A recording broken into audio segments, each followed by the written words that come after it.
I am Bill Carter, 70 years old this year.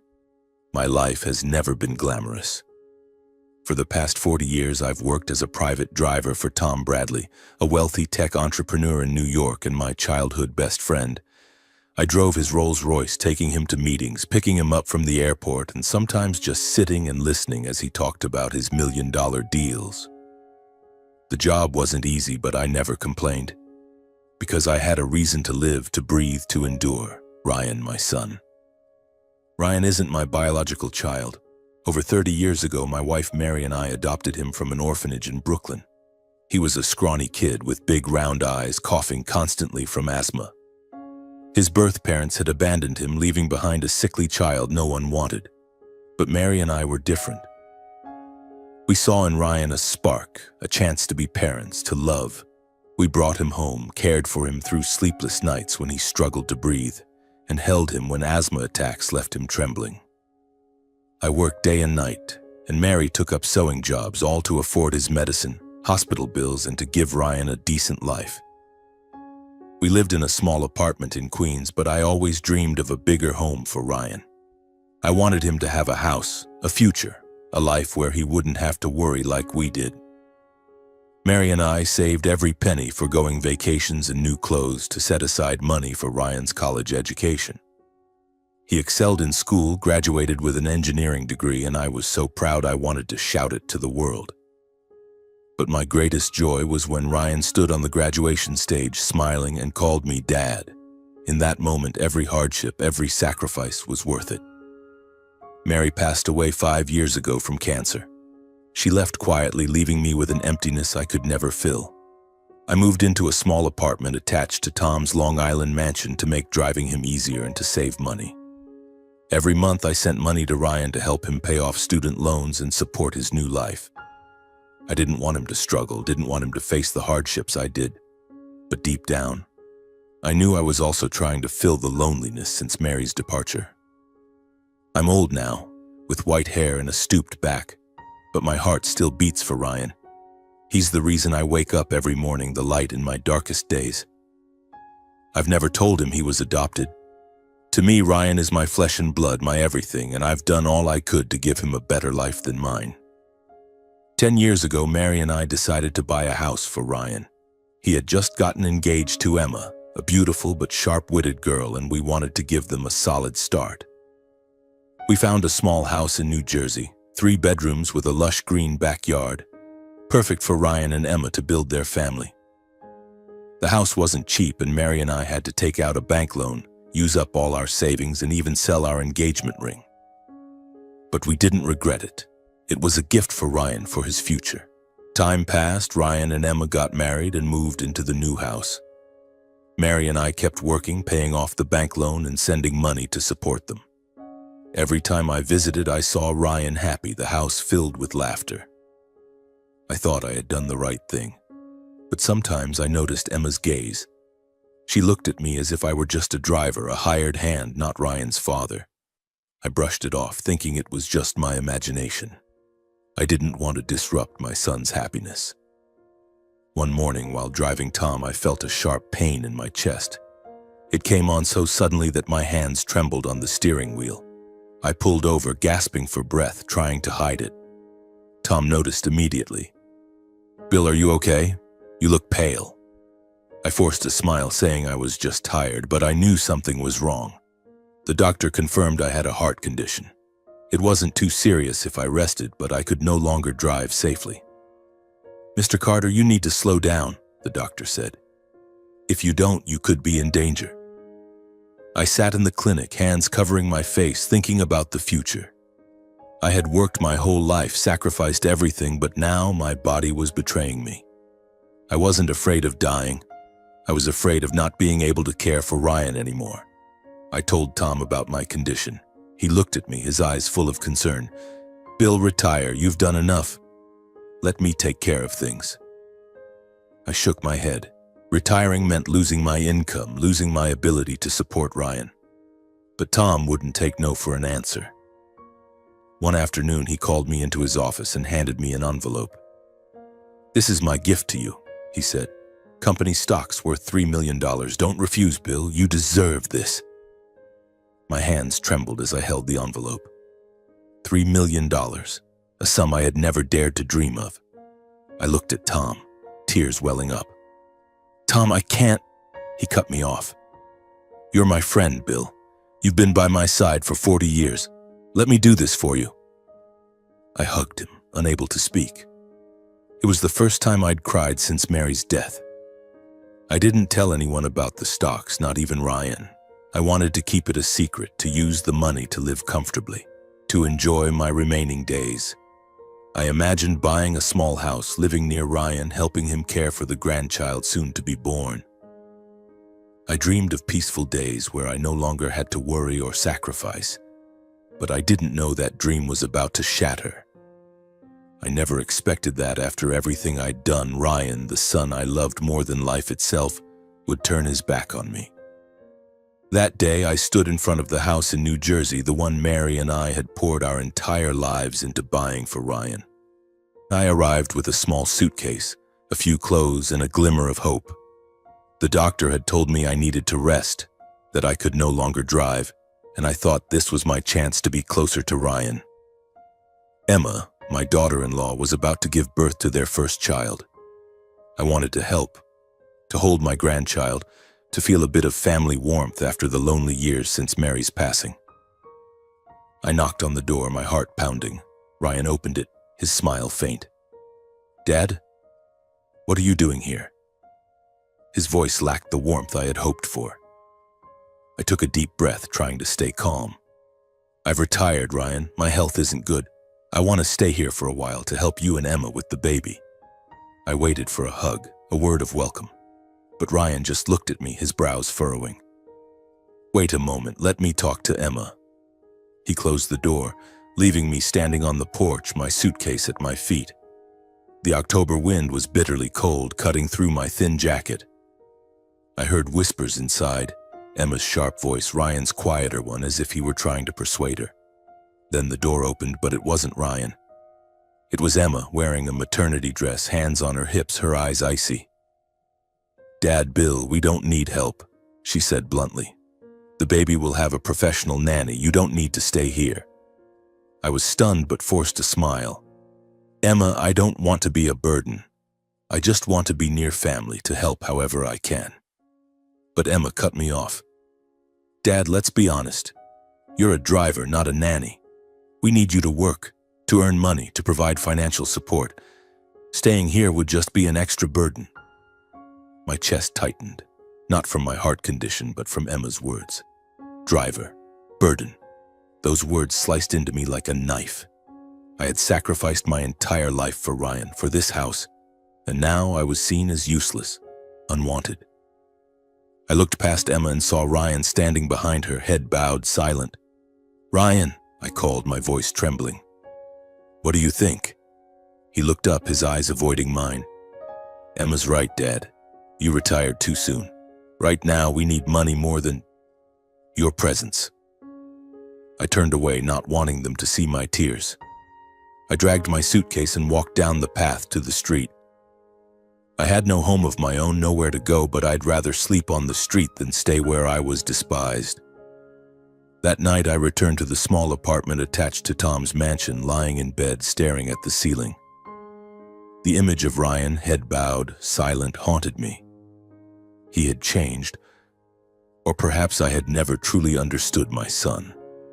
A few days later, I received a message from Emma. It wasn't an apology, but a demand. "Dad, find a job. We need money to buy a new car for the baby." I read the message, my hands shaking. I called Ryan, hoping for an honest conversation, but the person who answered was Emma's mother, Linda, a prominent lawyer in Manhattan. "Mr. Carter," she said, her voice cold as stone. "Ryan's busy. I'm speaking on his behalf. You should find a job, or better yet, move into a nursing home. Don't bother our family." I was speechless. Nursing home. They wanted to cast me aside as if I were an old, useless piece of furniture.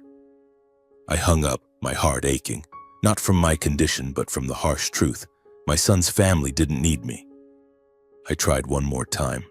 I refused to believe that Ryan, the son I loved so dearly, could truly turn his back on me. I drove to New Jersey despite the increasingly frequent chest pains. I wanted to look into Ryan's eyes to hear him say that he was still my son, but this time things were even worse. Ryan opened the door, his eyes filled with irritation. "What are you doing here again, Dad? I've made it clear." I took a deep breath, keeping my voice steady. "Ryan, I have nowhere else to go. I just want to be near you, near my grandchild. I'm not asking for anything." But Ryan cut me off, his tone harsh. "Dad, enough. You retired, you have no money, and now you want to mooch off us? You're a driver. What can you even contribute? Go find a job or move to a nursing home. Don't embarrass us." I stood frozen, as if slapped across the face. Mooch. Embarrass. Those words echoed in my mind, tearing my heart apart. I looked at Ryan, searching for any trace of the little boy who once held my hand, who called me Dad with a radiant smile. But that boy was gone. In his place stood a stranger, swayed by the pressures of Emma and her mother, Linda, blinded by ambition and contempt. "Ryan," I said, my voice choking, "have you forgotten everything your mother and I did for you? This house, your tuition, everything, and you promised to take care of me." Ryan scoffed, a cold laugh I'd never heard from him before. "Promised? Don't be delusional, Dad. This house is mine legally. You have no claim here. Just go. Don't make things worse." I turned away, tears streaming down my cheeks. I didn't want Ryan to see my weakness, but my heart felt shattered. I drove back to Long Island, my mind blank. That night I opened the safe and took out a document. It was the contract Ryan had signed 10 years ago when we gifted him the house. I still remember that day vividly, when we finalized the paperwork to put the house in Ryan's name. When he held the keys in his hand, his eyes sparkled as if they contained the entire sky. "Dad, Mom, I don't know how to thank you," he said, hugging us tightly.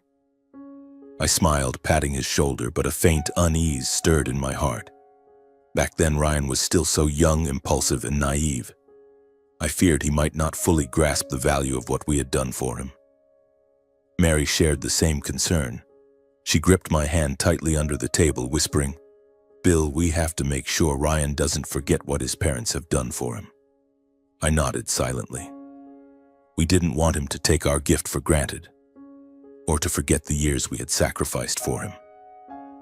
I proposed a separate contract. Not because I distrusted Ryan, but because I wanted him to understand responsibility. The contract required Ryan to care for Mary and me in our old age. If he failed to do so, ownership of the house would revert to me. The terms were clear, drafted by a lawyer and properly notarized. I explained to Ryan, "Son, your mom and I don't ask for much. Just that you remember us, that you take care of us when we need you. That's all."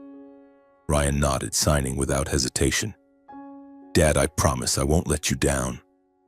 He smiled, and I believed him. I believed in my son's promise. The contract was stored safely in my safe. I never thought I'd need to use it, but I kept it as a reminder, a final safeguard for Mary's and my sacrifices. I had given Ryan everything, and all I asked was that he keep his word.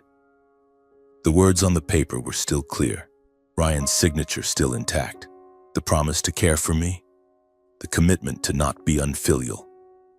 I clutched the document, a mix of anger and pain surging within me. Ryan had betrayed me. He had broken his promise, and he had broken my heart. I thought of Mary. How heartbroken she would be if she were alive to see Ryan like this. I thought of the years we worked ourselves to exhaustion, the nights I stayed awake worrying about Ryan, the times Mary sewed until her fingers bled to save money. All for what? Contempt and ingratitude. I couldn't let it end like this. Not for my sake, but for Mary, for our sacrifices. I called an old lawyer, the one who had helped draft the contract. "Mr. Carter," he said after hearing my story, "your contract is ironclad. If Ryan has violated it, you can reclaim the house, but are you sure? He's your son." I paused, looking at a photo of Ryan and me from when he was young, when he hugged me with a beaming smile. "He was my son," I said, my voice trembling. "Not anymore." I decided to sue Ryan, Not because I wanted the house, but because I wanted him to understand kindness is not something to be trampled on. I gathered evidence, messages from Emma and Ryan, neighbors' testimonies about how they treated me, bank statements showing the loan payments for the house. Each piece of evidence felt like a stab, but I didn't stop. I had sacrificed my entire life for Ryan, and now I had to protect my own worth. Deep inside, a quiet pain lingered. Ryan wasn't just my son, he was the child I chose, the child I loved despite everything. But he chose to betray me. And now, I would show him the consequences of his ingratitude. 2 weeks later, I stood in a courtroom clutching the old yellowed contract that had aged with time. The New Jersey courtroom was packed that day, filled with unfamiliar faces, but my eyes were fixed on one person, Ryan, my son. He sat across the room, shoulders slumped, his gaze avoiding mine. Beside him was Emma, her lips pressed tightly in tension, and Linda, her mother, dressed in an expensive suit, her face cold and sharp, her eyes like daggers. Linda was Ryan's lawyer, and I knew she was confident of victory. She wasn't just any lawyer. She was one of Manhattan's most renowned, having won dozens of high-profile cases. Perhaps that's why the courtroom was so crowded. Everyone wanted to witness a trial featuring her. But I wasn't afraid. I had the truth on my side, and I had Mary in my heart, urging me to be strong. My lawyer, Mr. Harris, stood up, his voice calm but incisive. Your Honor, Mr. Bill Carter sacrificed his entire life to buy the house in New Jersey for his son, Ryan Carter. He required Ryan to sign a contract pledging to care for his parents in their old age in exchange for ownership of the house. This contract was legally notarized. However, Ryan has violated this commitment, refusing to care for his father, insulting and belittling him. We request that the court revoke Ryan's ownership and return the house to Mr. Bill Carter. Mr. Harris presented the evidence one by one. The contract bearing Ryan's signature, bank statements showing the loan payments Mary and I struggled to cover for 10 years, text messages from Ryan calling me a freeloader, and neighbors' testimonies recounting how Emma and Ryan had driven me away. Each piece of evidence was like a knife, not only cutting into my heart but also chipping away at Linda's confidence. I saw her frown, flipping through her papers, whispering urgently to Ryan. Linda rose, her voice resounding like a rehearsed speech. Your Honor, Mr. Carter is exploiting an outdated contract to strip his son of his rightful property. Ryan has lived in this house for 10 years, renovated it, and paid its taxes. Mr. Carter has no right to reclaim it over minor family disputes. Furthermore, as a driver, he lacks the financial means to maintain the property. His claim is unreasonable and driven by vengeance. My hands clenched, my face burning with anger. Minor disputes. Linda had no idea about the sleepless nights I spent worrying for Ryan, the days Mary sewed until her fingers bled to save money, or the heart pains that made me think I might die. I wanted to stand and shout at her, but Mr. Harris placed a hand on my shoulder, shaking his head. Let the court decide, Bill. The trial lasted 3 days, each one a battle. Linda tried to argue that the contract was invalid, claiming I had gifted the house to Ryan without conditions. But Mr. Harris countered every point, highlighting the contract's clear terms, its legal notarization, and Ryan's unfilial behavior. An unexpected witness appeared.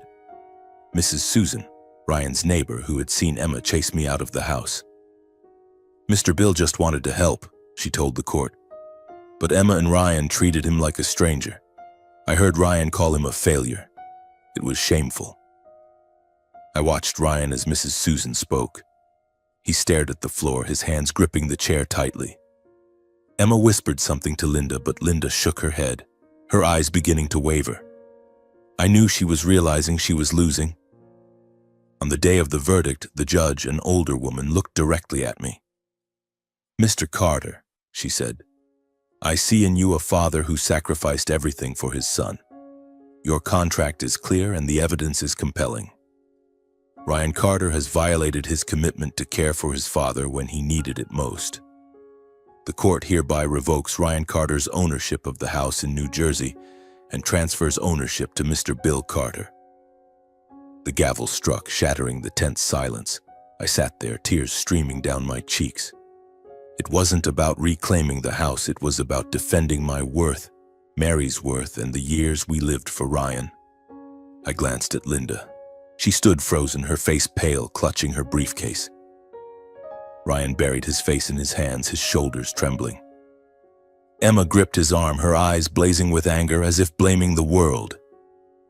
As I left the courtroom, I heard Linda shouting at Ryan in the hallway. "You made me look like a fool, a simple case, and I lost because you couldn't keep your mouth shut." I didn't look back. I stepped into the sunlight, taking a deep breath, feeling lighter for the first time in months. But the pain in my heart lingered. Ryan hadn't just lost the house. He had lost me. The house in New Jersey is mine now, but I don't want to live there. It holds too many memories. Ryan's smile when he received the keys, Mary's whisper of "We did it, Bill," and the sting of Ryan's insults as he drove me away. I rented the house out, using the income to cover medical bills and staying temporarily in Tom's apartment. But I know that the lives of Ryan, Emma, and Linda have been turned upside down. Ryan and Emma no longer have a place to call home. They were forced to move into Linda's Manhattan apartment, a luxurious but cramped space for three, especially with Emma nearing childbirth. I heard from an acquaintance that Linda is far from pleased. She's used to living alone, free to do as she pleases, and now she's stuck hosting her daughter and son-in-law. What surprised me most, though, was how Linda treated Ryan. She didn't hide her contempt. "You're a burden," she told him during a dinner, according to a mutual friend. "You made me lose that case, tarnished my reputation. My colleagues are laughing at me because of you." Ryan, once a confident engineer, now lives under constant stress. Linda calls him useless, the reason for her humiliation. Each word from her is like a knife, eroding Ryan's self-esteem. Emma, who initially stood by her husband, has grown distant. She blames Ryan for not being strong enough, not capable enough to protect their family. Arguments have erupted, and I heard they sleep in separate rooms, no longer speaking as they once did. Their marriage, once Ryan's pride, is now like a cracked glass waiting to shatter. I don't take joy in learning this. Despite the pain Ryan caused me, he's still the child I held through asthma attacks, the one I taught to tie his shoes. I considered reaching out to say I forgive him, that we could start over. But then I remember his words. "You're a failure, Dad." I recall Emma's cold stare, Linda's haughty tone. I can't go back. Not because I don't love Ryan, but because I have to love myself. One evening I sat in the apartment looking at a photo of Mary and me from our youth. She was smiling, her eyes bright like stars. "Mary," I whispered, "what should I do?" I imagined her taking my hand as she did when we faced hardships. "Bill," she'd say, "you gave Ryan everything. Now it's time to live for yourself." I nodded, tears falling. Mary was always right. I decided not to let the past chain me down. Ryan and Emma must face the consequences of their actions. Linda, with her damaged reputation, will have to deal with the skeptical glances of colleagues and clients. As for me, I'll move forward. I have the $3 million from Tom's stocks, a chance to live the life Mary and I once dreamed of. 3 months after the lawsuit, I sold the stocks Tom had gifted me, netting $3 million. I used $1.5 million to buy a seaside villa in the Hamptons. Every day I stand on the balcony watching the waves crash against the white sand.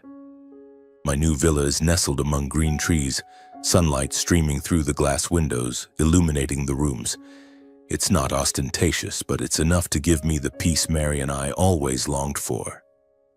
Each morning I brew coffee, sit listening to the waves, and for the first time in my life, I live for myself. Buying the house wasn't easy. I'm no expert in real estate, and my heart still aches when I think of Ryan. But Ethan, Emma's younger brother, helped me. He's a young, enthusiastic real estate agent, completely unlike his sister. Ethan took me to view properties, patiently explaining everything from property taxes to heating systems. "Mr. Bill," he said with a smile, "this house was made for you. You deserve it." I looked into Ethan's eyes and saw a sincerity I couldn't find in Ryan or Emma. I nodded, signed the contract, and began a new chapter. I didn't expect Ethan to inadvertently shake up Ryan's life. One evening, when I invited Ethan to the villa to thank him, he shared that he'd slipped up while talking to Emma. "I was just bragging about selling a beautiful Hamptons villa," Ethan said, his voice tinged with regret. "I didn't know she'd ask for details. When I said it was sold to you, Emma was stunned. Then she told Ryan, 'I'm sorry, Mr. Bill, I didn't mean to.'" I looked at Ethan, my heart heavy. I hadn't wanted Ryan to know about the villa, to know I was living better than ever. But now, the secret was out. I imagined Ryan hearing the news, his face twisting with bitterness, realizing that the father he called a freeloader now owned a seaside villa, living a life he could never touch. I didn't feel joy or sorrow, I just felt empty. Ryan had chosen his path, and now he had to face the consequences. A few days later, I received a call from an unfamiliar number. It was Ryan. I hesitated, my finger hovering over the screen. Part of me wanted to answer, to believe he was calling to apologize, to mend our broken bond. But another part, the part scarred by his insults, reminded me to stay strong. I didn't pick up. Ryan left a voicemail, his voice trembling. "Dad, I heard about your new house. I want to see you, please." I listened to the message 3 times, my heart aching. But I didn't call back. Not because I was angry, but because I knew. Ryan wasn't sorry, he was just desperate. Ethan later shared that Ryan was living in hell.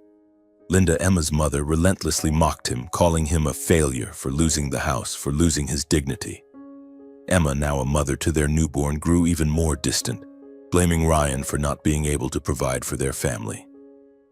Ethan said Ryan was close to breaking, drinking heavily, and constantly fighting with Emma.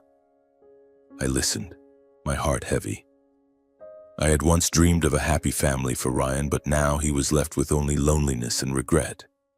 I turned back to the sea, the waves still crashing steadily. I thought of Mary, of the nights she held my hand, saying we'd overcome any hardship for Ryan. But now I realized I couldn't save Ryan from himself. I had given him everything, and he threw it away. This villa, this new life, is my reward, not my revenge. But I know for Ryan it will be a deep, piercing wound. One afternoon, as I was painting on the terrace, a new hobby I'd taken up to soothe my soul, the doorbell rang. I wiped my hands and descended the stairs, thinking it might be Ethan or a delivery person. But when I opened the door, I froze. Ryan stood there, his hair disheveled, eyes sunken with dark circles, his shirt wrinkled. He looked at me, his lips trembling. "Dad," he said, his voice hoarse. "I'm sorry, I was wrong, please. Give me a chance." I stood still, my hand gripping the doorknob tightly. The image of young Ryan, frail and wheezing from asthma, flashed in my mind. But then I remembered the Ryan of today, the one who called me a failure, who let Emma and Linda humiliate me. "Ryan," I said, my voice colder than I intended. "What do you want?" He stepped forward, his eyes red and teary. "I can't take it anymore, Dad. Linda treats me like garbage. Emma, she doesn't love me anymore. I've lost everything, the house, my family, my self-respect. I know I was wrong for treating you badly. Please help me. Let me stay here, or give me some money. I promise I'll change." I looked at Ryan, my heart feeling as if it were being squeezed. Part of me wanted to hug him, to say everything would be okay, that I was still his father. But another part, the part that had endured his betrayal, reminded me that Ryan's apology wasn't born of love but of desperation. I took a deep breath, stepped outside, and closed the door behind me. "Ryan," I said, "you had your chance. You promised to take care of me, but you chose to turn your back. Now you want me to save you, but I can't, not because I don't love you, but because I have to love myself." Ryan fell to his knees, clutching my legs, sobbing. "Dad, I'm begging you, I have no one left." I wanted to lift him up, but I stood still, tears rolling down my cheeks. I knew if I gave in, I'd sacrifice again, putting Ryan above myself. And I couldn't do that anymore, not after everything. I looked into Ryan's eyes, my voice trembling but resolute. Ryan, there's something you need to know. You're not my biological son. Your mother and I adopted you from an orphanage in Brooklyn when you were a baby, sick with asthma, abandoned by your birth parents. I loved you as my own, sacrificed my entire life to give you everything. But you betrayed that love. You may not owe me blood, but you owed me a promise. And you broke it. Ryan looked up, his face pale as if I'd struck him. I'm adopted, he mumbled, his voice breaking. I nodded, tears falling. Yes, but to me, you were always my son, until you chose not to be. I turned back into the house, closed the door, and didn't look back. I heard Ryan crying outside, but I didn't open the door. I couldn't. Not because I hated him. I'm sorry, but I need to protect my heart. That night, I sat on the balcony staring at the dark sea. I thought of Ryan, the boy I'd saved from the orphanage, and the man who had hurt me. I thought of Mary, of our sacrifices. I had given Ryan everything, but I couldn't give him gratitude. I blocked Ryan's number, Emma's, and Linda's. The final thread had snapped, and for the first time, I felt free. Now at 70, I lived the days I never dared to dream of. Painting, playing golf, joining a community club where I've made new friends. They call me Bill, the sea painter, and I laugh, my heart light. I no longer have contact with Ryan, Emma, or Linda. The truth about Ryan's adoption severed the last tie. I don't hate him. I only regret that he didn't cherish what Mary and I sacrificed. Once at the golf club, a friend asked, "Bill, do you regret adopting Ryan?" I looked out at the sea, remembering the smile of young Ryan the day I brought him home from the orphanage. "No," I said, smiling. "I don't regret it. I only wish I'd protected my own worth sooner." Mary remains in my heart. Every night I look at her photo on the table and whisper, "Mary, I did it." I imagine her smiling, holding my hand as she used to. I've learned that kindness shouldn't come at the cost of self-destruction. I gave Ryan everything, but now I choose myself. Today I received an invitation to a community art exhibition. My painting of the sea has been chosen to hang in the center. I stand before the mirror, adjusting my suit jacket, smiling at the silver-haired man looking back. He's no longer the driver who slaved for his son. He's Bill Carter, a man who found happiness in the simple things. The sea still crashes outside, steady and endless. I step out of the house, breathing in the salty air. My new life begins here, and this time I'll live for myself, for Mary, for the dreams we once forgot. I close the door, my heart at peace. My journey at last has found its shore.